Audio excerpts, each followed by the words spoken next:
आज मैं आप लोगों को सर्दियों में बेहतरीन नुस्खा बताऊंगी जो हमारे लिए बहुत ही मौसर साबित होने वाला है, और वो ये है और बहुत ही आसान तरीके से ये बनने वाला है। आपने वीडियो फुल वॉच करनी है। ये मैंने लिया है पंसार की दुकान से, सुहागा इसे बोला जाता है। ये मैंने 10-15 रुपए का या 20 रुपए का मंगवाया है। इसको मैंने तवे के ऊपर डाल दिया है और इसको मैंने अच्छी तरह से मिक्स करना है। ये देखिए, आपको स्क्रीन पे नज़र आ रहा होगा। ये जब अच्छी तरह से मैश हो जाएगा, बिल्कुल ये एक पत्थर की सूरत में होते हैं, जब ये मेल्ट हो जाएंगे, ये देखिए आपको नज़र आ रहा है इस तरह से ये एक दानेदार हो जाएगा। इसको हमने बिल्कुल पेस्ट बनाना है, तो मैं इसको ग्राइंड कर लूँगी।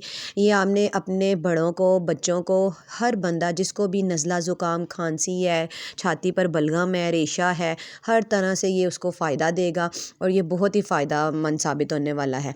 आपने करना क्या है, ये देखिए मैंने पेस्ट बना लिया। आपने आधी प्याली भर के शहद लेना है, खालिस शहद लेना है। कोशिश करनी है उसमें ये 1 चम्मच भर के सुहागे का पेस्ट डालना है और इसको अच्छी तरह से मिक्स कर लेना है। इस रेसिपी को यूज़ करना है।